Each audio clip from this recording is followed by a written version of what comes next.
Okay. He's down in Mexico. They've got some parfait over there. If you're interested. One for a ride, I'm good. Oh, yeah, he's there for all the snacks. All right, hi everyone. Good morning. Alrighty, we're gonna go ahead and get this meeting started. Call this meeting to order at 10:32. Can we have a motion to approve the agenda? So. Second, All in favor? aye. Thank you. How about our next item, the meeting minutes? Move to approval. Second, All in favor? aye. Alrighty, our next section is public comments. At this time, comments from the audience may be made on items not listed in the agenda that are of public interest and within subject matter jurisdiction of the district. The committee has a policy of limiting speakers to no more than 3 minutes. The committee cannot take action on items not listed on the agenda. Public input may be offered on an agenda item when it comes up for discussion and or action. Do we have any public comments? We do not. Alrighty, our next item, item E, old business. We have an update from Tish. Hi, Tish. Hi, everyone. Thanks for the time. It's been pretty hectic as I've been keeping Chris up to date. But we've got obviously some significant cost pressures within the state, and as you're all painfully aware, federally as well. So, just to provide a quick overview, we in California just recently passed a state budget totaling $321 billion.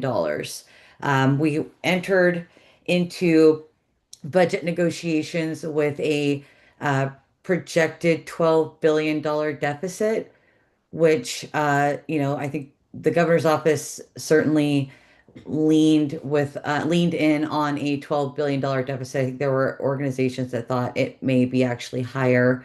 But through a series of delayed spending, some cuts, and some borrowing, the governor and the legislature were able to pass a budget that they feel is balanced. That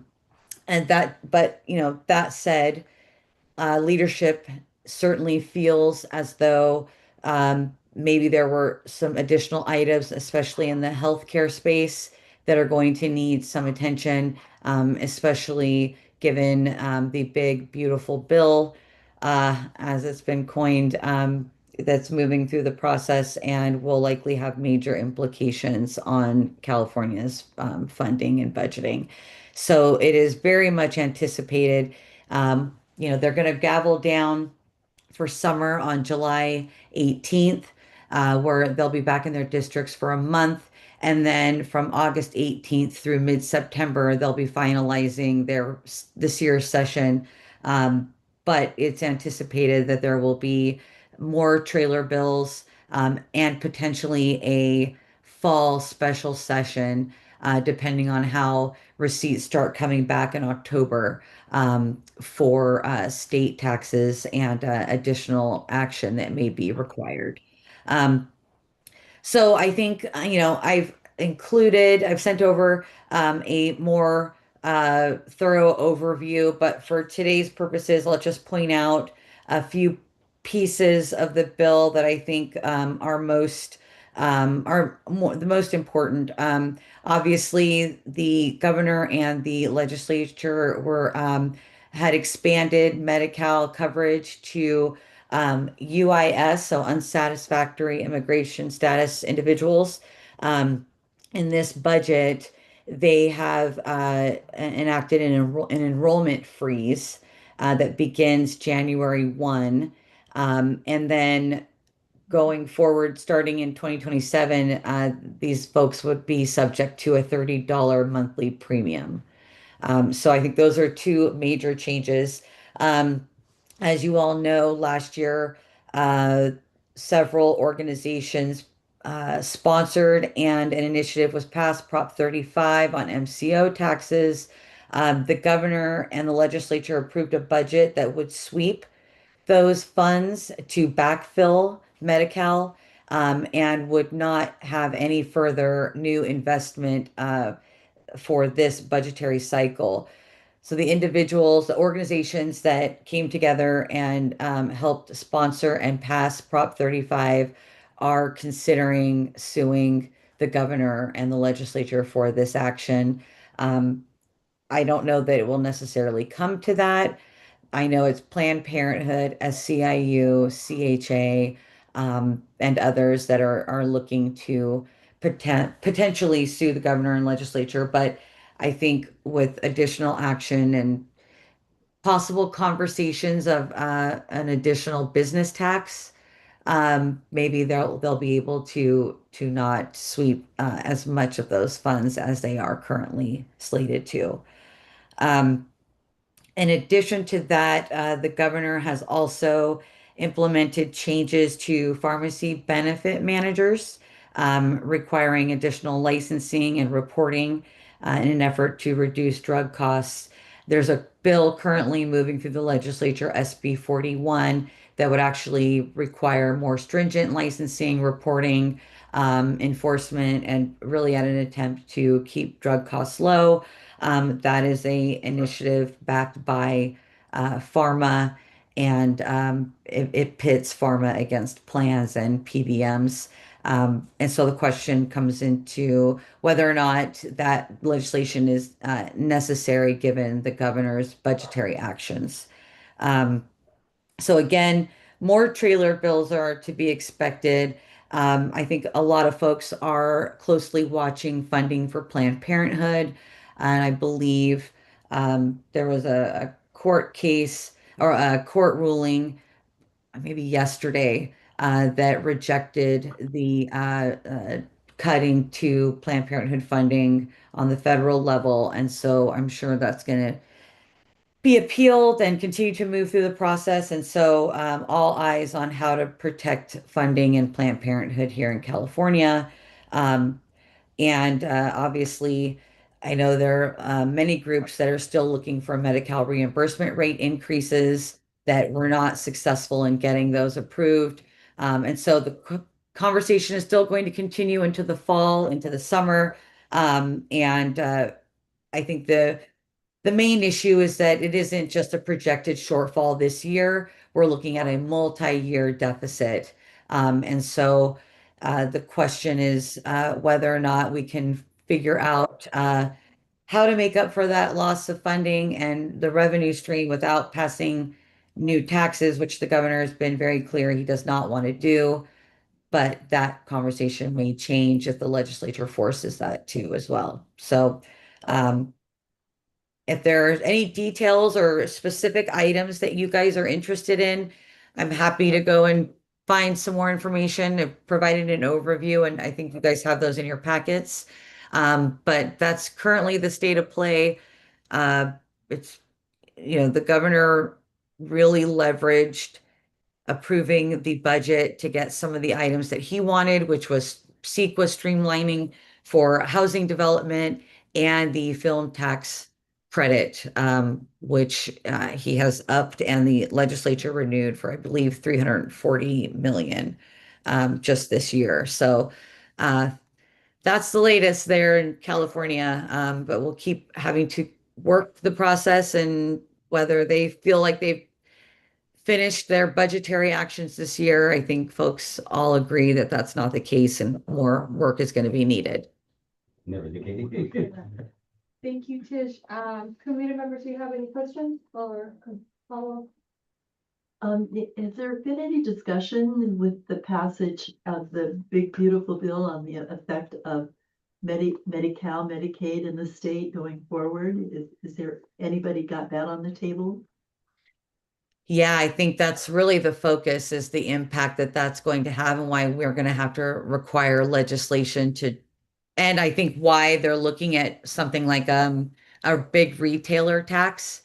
So they're looking at taxing organizations, businesses like Walmart, and others that don't pay enough wages and have a significant portion of their employees on Medi-Cal, and sort of like a penalty tax for that. So while that was on the table and the Senate was really pushing to have that new tax. I'm not sure exactly who was opposed to it other than the business other than big business, but and the governor maybe, but I think that's going to be back on the table for discussion. And we're not gonna know the full Medi-Cal ramifications till the HHS subcommittees iron all that out, correct, Tish, at the federal level? Yeah. Yeah. Do we have any indication when they're starting those type of discussions? Not yet, not that I've heard, but that's a good question, and I'll see if I can get some more information on that. That'd be great. Thank you. Thank you. Anything else? No? I had one more question about the pharmacy benefit managers. Can you clarify what a pharmacy benefit manager is and why is that important? Yeah, pharmacy benefit managers are hired by insurance plans to negotiate for drug and cost purchasing. Um, and I think if you Senator Weiner, who's running SB 41, believes that they're kind of the middleman and that they perhaps are the problem and not the manufacturers and pharma for their setting their prices. And so pharma has a bill, SB 41, moving through the process that shifts a lot of the burden and a lot of the reporting requirements and licensing requirements on PBMs um, to demonstrate that they're not doing any markups or taking a portion of the money that they're um, help the purchases that they're facilitating. The governor, they ran this bill last year. The governor vetoed it. He believes that there are enough checks and balances within this process and that it would create an overly burdensome process. So he vetoed the bill. Senator Weiner reintroduced it at the urging of pharma. And, the governor would much rather see this handled administratively. I don't believe that the governor believes that the PBMs are the problem, and the plans don't seem to think so either. It just seems to be pharma and a few legislators that believe that to be the case. So again, the question will be, why is the legislation needed when the governor and the legislature just approved um, uh, action in the budget to increase licensing and transparency there? Perfect. Thank you. And the Do you have the long-term care facility bill, is that a positive or a negative on healthcare? I'm not sure which bill, the long-term health facility. I'll have to look into that. Do you have a bill number for that by chance? You had it in your report. Okay. Because Was that within the budget? within the budget, the Mm. long term, Uh, was it? Oh yeah, SB 116, I believe it, or SB or AB. Let me pull that up here.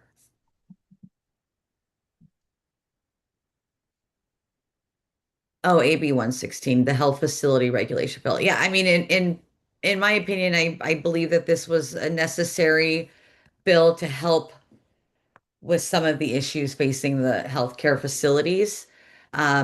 I think the legislature agreed that these were all positive changes to help with operations. So I can get some more information on that too if you'd like, AB 116. That'd be great. Thank you. No Um, problem. Any other follow-up questions? All right. So just thought about this one. Assemblymember Bonta, her bill, I think she just introduced something where elected officials or those that are running campaigns will be able to use campaign funding to contract with like security. And this comes because of like the murder of the legislators a couple of months ago in Minnesota. It just popped in my feed and I never followed up with it. Do you have any information or any like details on that? Yeah, I think she's still trying to flesh that out. It's not uncommon. A few years ago, the legislature approved the use of campaign funds for childcare for candidates. I think this feels appropriate. I don't know that anyone has jumped up and shown any opposition to this, but I think the fact that it's taken this long for that idea to be suggested is quite frankly, I think it's overdue. They should be able to spend, and I don't know who would exactly oppose that, other than maybe some campaign finance advocates, but I think they shouldn't have to pay out of pocket for security to cover them while they're campaigning for office because once they're elected, then they'll have access to special services, as you know. But until then, as candidates, they'd have to pay out of pocket for that. Can we find out if it'll be applicable only to like state candidates, or would it be applicable to just any candidates? And I think being an elected board, that would be of interest to our board members. And then a second one, I know that there was a budget ask for 500 K for the Palm Springs fertility clinic to rebuild it. I can't remember if that was spearheaded by Assemblymember Wallace, or if it was just something that the governor had said that, hey, we might just throw in some money. Do you have any information on that by any chance, or no? I don't.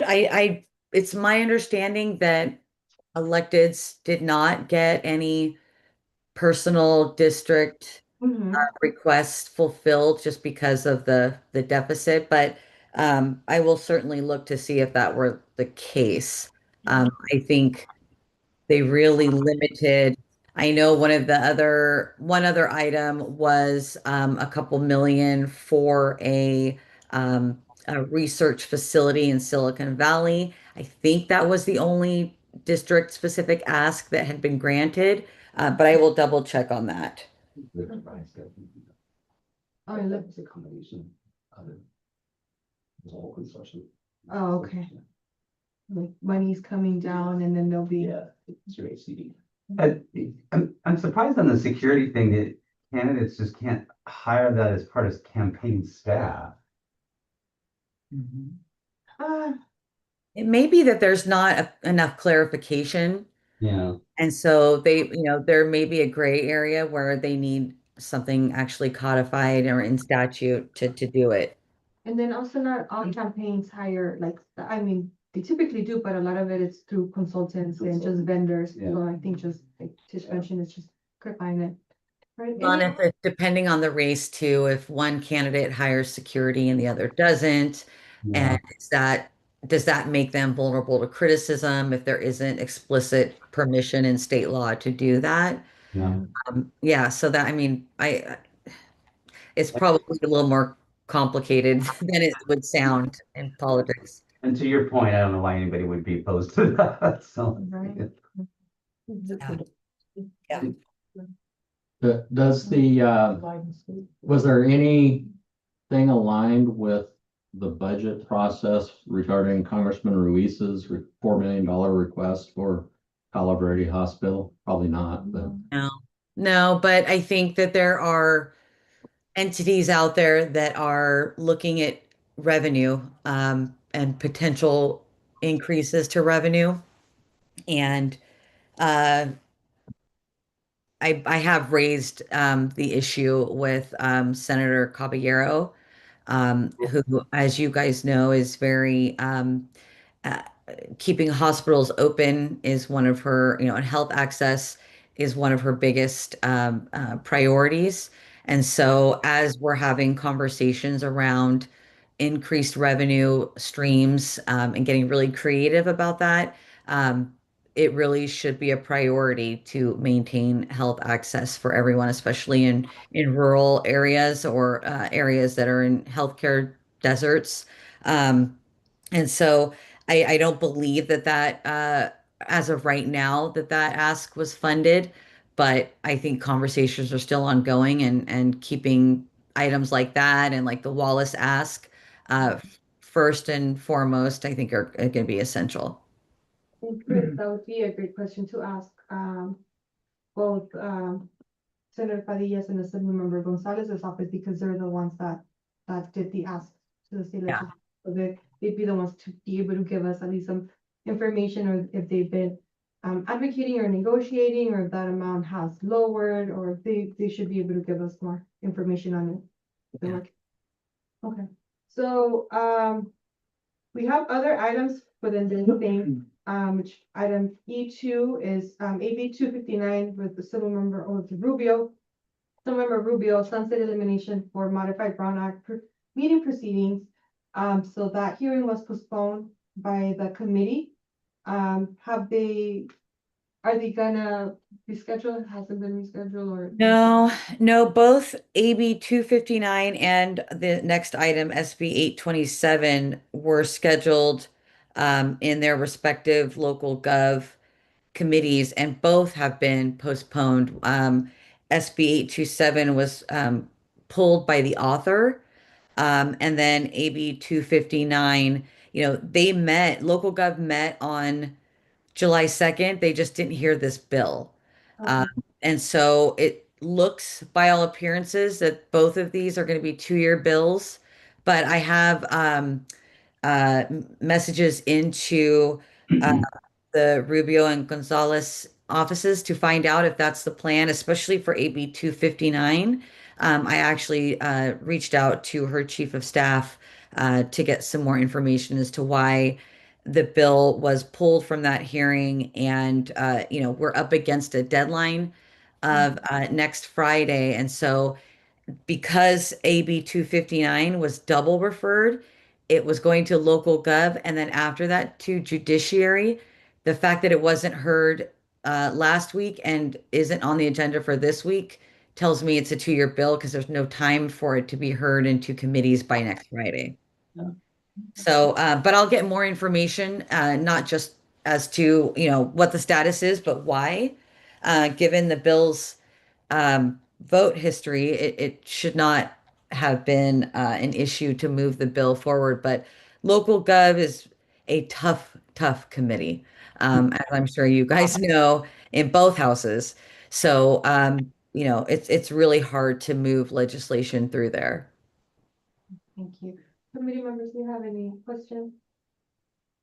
Comments? How about, staff? What is the 2-year bill? What does it mean? It's supposed to- So each cycle, when they're elected, or each cycle is like 2 years. And so the first year they can work on legislation and kind of pause it, and then they'll continue working on it within the next cycle. So typically it's bills that are, need a little bit more work, Like the the bill that. freestanding. Yeah. Mhm. It's usually ones that have opposition to them, or there's a Okay. fiscal impact that, funding. That has is- to do with the cycles. of the- Exactly. And so the second year, so next year, if they were to introduce the bill, they couldn't make it into a 2-year Right. bill. Oh, It's, it'd only be a 1 year. Yeah, they get a bill limit for introduction at the beginning of every 2-year cycle. And they can choose to introduce all of their bills in that first year, which is not, most people won't do that. But they do know it's an option if they want to introduce some of their most controversial measures, they can do so in the first year because it gives them an opportunity if they hit a kind of a roadblock to hit pause, negotiate, work out amendments.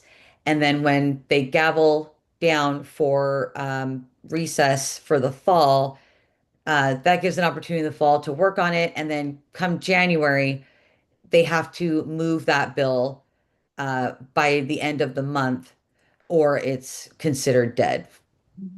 But it is an opportunity to take another swing at it and to work with the opposition in the meantime and to come to an agreement.